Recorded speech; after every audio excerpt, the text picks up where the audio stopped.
Talententwicklung funktioniert sehr individuell. Also ich kann nicht mit der Gießkanne versuchen, das gleiche Programm über alle drüber zu stülpen, weil die Lernstile sind sehr unterschiedlich. Der eine lernt gern, indem er einem Modell zuguckt und sich das abschaut. Das ist vor allen Dingen wichtig, wenn neue Verhaltensweisen gelernt werden müssen, dass ich sie mir irgendwo abschauen kann. Andere lernen, indem sie ein Buch lesen.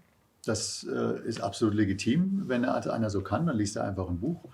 Der dritte lernt durch Ausprobieren, also oder mit anderen in einem Projekt arbeiten. Es gibt also sehr unterschiedliche Lernstile. Das Wichtigste bei Weiterbildung grundsätzlich ist erstmal, dass der oder diejenige, die in diese Weiterbildung geht, motiviert ist, tatsächlich was für sich daraus zu tun. Und deswegen sind die Erwartungsabklärungen wichtig. Ich kann nicht in eine Weiterbildung gehen, weil ich das für meinen Chef oder für meine Kollegen oder für meine Karriere mache. Ich muss einen persönlichen Bezug dazu haben. Und dadurch, dass die Lernstile unterschiedlich sind, kann es zum Beispiel auch sein, dass jemand ausschließlich lernt durch ein Mentoring-Programm, indem ich mir eine Person im Unternehmen raussuche, vor der ich Respekt habe. Entweder weil ich vor der Person Respekt habe oder weil ich vor ihrem Können, ihrem Vermögen, ihrer Leistung Respekt habe und von der lernen kann. Oder ich brauche eine stärkere Auseinandersetzung mit mir als Person. Dann geht das mehr in Richtung Coaching, dass ich mir einen Coach suche, der nicht im Unternehmen ist, der eben von extern ist, der sich eben gedanklich auch lösen kann von Zwängen im Unternehmen und von Sachzwängen und auch keinen kennt, sondern ausschließlich auf die Person des Coachees, der Person, die sich weiterbilden soll, sich konzentriert. Und das geht auch sehr stark in die Entzerrung von Persönlichkeitsmustern. Und da kann man auch Situationen durchspielen auf einer Verhaltensebene. Man kann über Wertegerüste sprechen, ob sie kongruent sind mit dem, was im Unternehmen gelebt wird oder nicht.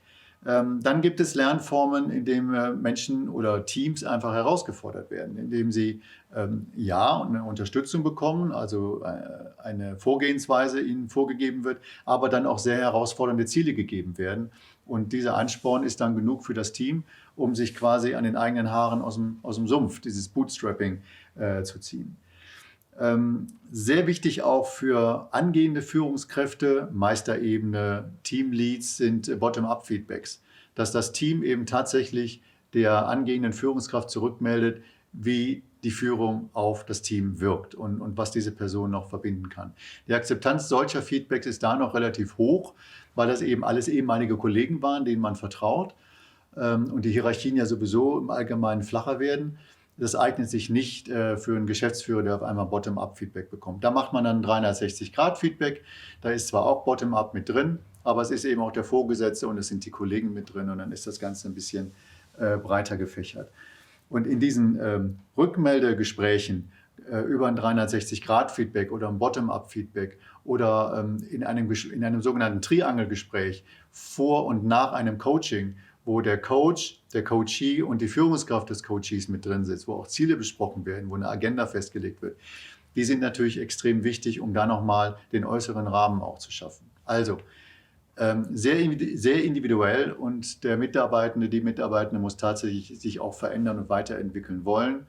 Und die Lernstile müssen berücksichtigt werden. Und es gibt wahnsinnig verschiedene unterschiedliche Stile zu lernen. Und wenn die dann auf die Person zugeschnitten werden, dann ist tatsächlich eine Talententwicklung da. Und das Allerwichtigste bei der Talententwicklung ist, dass die Person natürlich Talent irgendwo hat.